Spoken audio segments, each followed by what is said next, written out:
மோகன் அவர்கள் இன்று எங்களுக்காக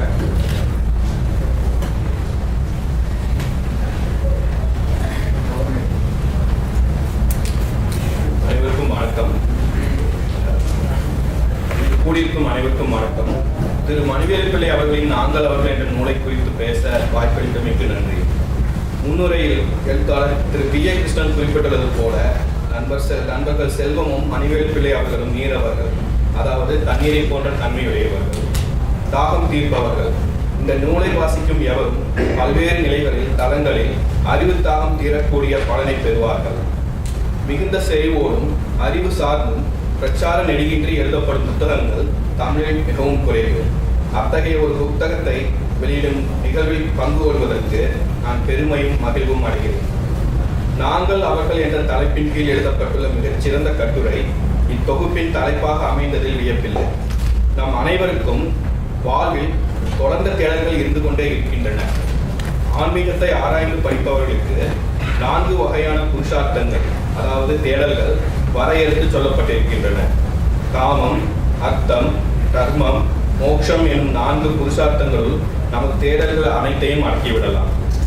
வாழ்வின் அடிப்படை தேவைகள் பூர்த்தியான பின் மனிதனின் தேடல்களுக்கு இறை போடுவதாக இலக்கியம் அமைந்துள்ளது. உள்நோக்கி தேடல் என்ற இடத்திற்கு நாம் வரும்போது நான் ஒரு கட்டத்தில் நாம் அவர்கள் என்ற பிரிவினை உற்று பார்க்க நேரிடுகிறது.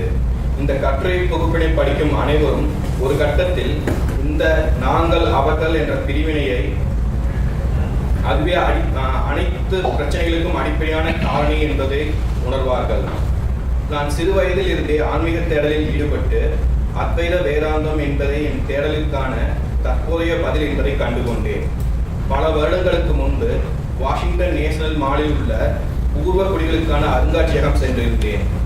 நாங்கள் அவர்கள் எனும் பாகுபாடு வென்றோர் நீதி எனும் அநீதிக்கு இட்டுச் செல்லல் திண்ணம் என்பதற்கு எடுத்துக்காட்டாக அங்கு காட்டு மிராண்டிகளாக முத்திரை குத்தப்பட்டு கொலம்பஸின் வழித்தோன்றல்களால் கொன்று அழிக்கப்பட்ட பூர்வ குடிகளின் தலைவனான சியாற்றில் ஆற்றிய வரலாற்று முக்கியத்துவம் வாய்ந்த உரையை படிக்க நேர்ந்தது.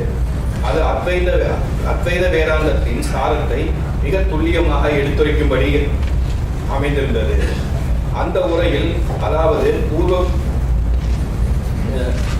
செவிந்தியர்கள் என அழைக்கப்படும் அந்த பூர்வ குடிகளின் வாழ்வியலையும் வெள்ளையர்கள் கொண்ட வாழ்வியலையும் சியாற்றில் ஒப்பிட்டு காட்டியுள்ளார். மணிவேலு பிள்ளையின் இந்த கட்டுரையின் 5 பக்கங்கள் சியாற்றிலின் அந்த உரையின் மொழிபெயர்ப்பே ஆகும். இந்த கட்டுரை தொகுப்பை படிப்பவர்கள் நாங்கள் அவர்கள் எனும் இந்த கட்டுரையை படித்துவிட்டு பிற கட்டுரைகளை படிப்பையார்களானால் கட்டுரையாளரின் நோக்கினை மேலும் புரிந்து கொண்டு உள்ளே செல்ல ஏதுவாக இருக்கும் என்பது என் கருத்து. வாழ்வின் ஒவ்வொரு புள்ளிக்கும் 360 கோணங்கள் உள்ளன என்பது ஒற்றை பெருமானத்தில் சாத்தியம் என்பதை அறிவோம். திரு மணிவேலு பிள்ளை அவர்களின் கட்டுரைகள் அதில் பல்வேறு கோணங்களை பிரதிபலிக்கின்றன என்பது என் அபிப்பிராயம். ஒவ்வொருவரின் புரிந்து கொள்ளும் தன்மைக்கேற்ப மேலும் பல கோணங்களை அவர்கள் இந்த நூலின் மூலம் புரிந்து கொள்ளலாம். என்னுடைய பார்வையில் மற்ற கட்டுரைகளை குறித்த சுருக்கமான கருத்துக்கள். ஒடுக்கப்பட்டுள்ள மக்கள் எனும் தலைப்பின் கீழ் எழுதப்பட்டுள்ள மறதிக்கு எதிரான நினைவின் போராட்டம் என்னும் முதல் கட்டுரை இலங்கை ஆட்சியாளர்களுக்கு எதிரான மக்கள் போராட்டங்களின் வரலாற்றை மிக தெளிவாகவும் சுருக்கமாகவும் நடுநிலைமையோடு எடுத்துரைக்கிறது.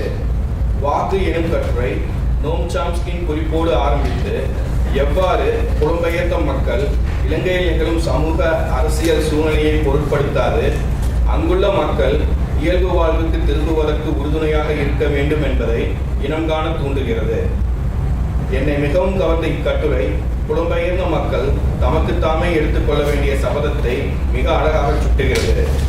அடுத்து ஜெயமோகனின் 100 நாட்காலிகள் எனும் சிறுகதையும் மங்களநாயகி தம்பையா அவர்களின் நொறுகுண்ட இதயம் எனும் நாவலையும் குறித்த ஆய்வுகளானது சாதியத்தை சாடி மானுடத்தை நாடும் தாக்கங்களாக எடுத்து எம்பப்படுகின்றன.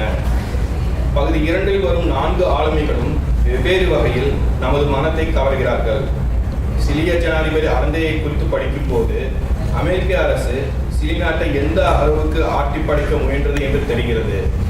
அதன் சதித்திட்டங்கள் அனைத்தையும் அளந்தே மனித நேயத்தின் துணை கொண்டு எவ்வாறு எதிர்கொண்டார் என்பதை அந்த கட்டுரையில் விவரித்துள்ளார். ஸோ அதை படிக்கும்போது ஒரு சமகால வீராதி வீரனை சந்திக்கும் மெய்சிலிருக்கும் அனுபவத்தை அடைய முடிகிறது. அடுத்த கட்டுரை 1904 பிறந்து 1997 மறைந்த சீன மொழியில் சின்ன குட்டி என்ற பொருள் கொண்ட டெங் ஷியாவோபிங்கை பற்றியது. அவர் மாவோவின் கருத்தையிலே பொருளையை தீர்மானிக்க வேண்டும் என்ற கனவை எவ்வாறு நனவாக்கினார் என்று இந்த கட்டுரை விவரிக்கிறது. அடுத்ததாக மயோகோவ்ஸ்கி என்னும் மாபெரும் கவிஞனை குறித்த கட்டுரை அவரை குறித்து அவரது காதலியின் மகள் எழுதியதை அடியற்றி எழுதப்பட்டுள்ளது. அவரது கவிதைகள் வன்மையான புரட்சிகர ஆயுதங்கள்.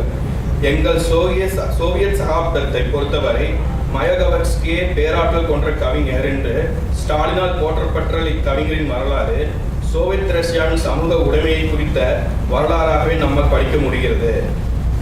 1919 ஜெர்மன் படையினரால் கொல்லப்பட்ட 48 வயதேயான லோசா லக்சம்பர்க்கை குறித்த அடுத்த கட்டுரை ஒரு சமூக உடைமை போராளியை குறித்த வரலாற்று பதிவாகும்.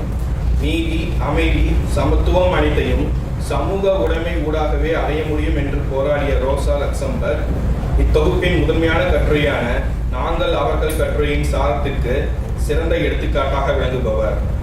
அடுத்ததாக வரும் தமிழ் மொழி என்ற பகுதியின் கீழ் மொழிபெயர் இயல்பு என்ற கட்டுரையில் எழுதப்பட்டுள்ள கட்டுரை மொழிபெயர்ப்பாளர்களும் வாசகர்களும் தெரிந்திருக்க வேண்டிய நுட்பங்களை தெளிவாக எடுத்துரைக்கிறது. மொழியின் முன் ஆணும் பெண்ணும் சமன் என்ற தலைப்பில் எழுதப்பட்டுள்ள கட்டுரை எவ்வாறு அவர்கள் சமனே இல்லை என்பதை உதாரணங்களுடன் எடுத்துச் சொல்கிறது. ஆண்கள் மொழிக்குள் தமது ஆதிக்கத்தை அநியாயமாகவும் அப்பட்டமாகவும் இருமாப்புடனும் புகுத்தியுள்ளார்கள் என்பதை ஒப்புக்கொண்டு அனைவருக்கும் எடுத்துரைக்கிறார் கட்டுரை ஆசிரியர். மொழியினால் அமைந்த வீட்டிலேயே மனிதர்கள் வாழ்ந்து வருகிறார்கள் என்பதை குறித்து எழுதப்பட்டுள்ள கட்டுரை எவ்வாறு நேரிய சிந்தனைகளை விடுத்து கூரிய சிந்தனைகளை மக்கள் ஏற்றுக்கொள்கிறார்கள் என்பதை எடுத்து எழுதுகிறது. கூரிய என்றால் கூர்மையான என்ற பொருள் கொள்ளுங்கள். மிகவும் சுவாரஸ்யமான கட்டுரை இது. உள்ளதை உள்ளபடி உரைப்பதற்கு மொழி ஒருபொழுதும் தடையாக இருக்கப் போவதில்லை. உள்ளதை உள்ளபடி உரைக்க முற்படாதவர்களுக்கே மொழி தடங்கள் விளைவிக்கும். ஆதலால் தான் ஆட்சியாளர்களும் அரசியல்வாதிகளும் விமர்சகர்களும் அவர்களுக்கு உடந்தையாய் விளங்கும் செய்திமான்களும் மொழியை திரித்து வருகிறார்கள். மொழி திரிப்புவாதிகள் கட்டியெழுப்பிய வீட்டிலேயே பறந்துபட்ட பாமர மக்கள் வாடகை கொடிகளாய் வாழ்ந்து வருகிறார்கள் என்று இக்கட்டுரை இவர் முடித்துள்ளதிலேயே இதன் உள்ளடக்கத்தை நீங்கள் உணர்ந்து கொள்ளலாம். இத்தொகுப்பின் இறுதி பகுதியான கிரேக்க சிந்தனையின் கீழ் எனக்கு பிடித்த கட்டுரை சாக்ரடீஸ் ஒரு மீள்நோக்கு என்பதாகும். அதன் தலைப்புக்கு ஏற்ப சாக்ரடீஸ் குறித்த எனது அனைத்து கருத்துக்களையும் மீள்நோக்கு செய்ய வைத்தது இக்கட்டுரை. பேராசான் என்று வரலாறு கொண்டாடும் சாக்ரடீஸின் உண்மை முகம் என்ன என்று உதாரணங்களுடன் நம் கண் முன்னே நிறுத்துகிறார் திரு வடிவேல் பிள்ளை. மக்களாட்சி மற்றும் மக்களின் சமத்துவத்தை கடுமையாக எதிர்த்தவர் சாக்ரடீஸ் என்பதை அவரது வாழ்வில் நடந்த பல்வேறு சம்பவங்களை முன்வைத்து நினைவூட்டுகிறார்.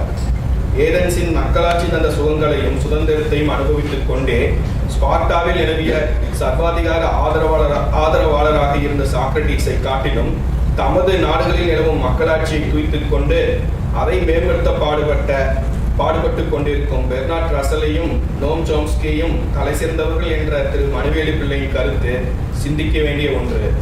இதுவரை சொன்னது போல் 4 பகுதிகளில் ஒவ்வொன்றுக்கும் ஆழமான கட்டுரைகளை கொண்ட இத்தொகுப்பு படிப்பில் ஆர்வம் கொண்ட சிந்திப்பதில் ஈடுபாடு கொண்ட ஒவ்வொருவரும் படிக்க வேண்டிய நூல் என்பது என் அபிப்பிராயம்.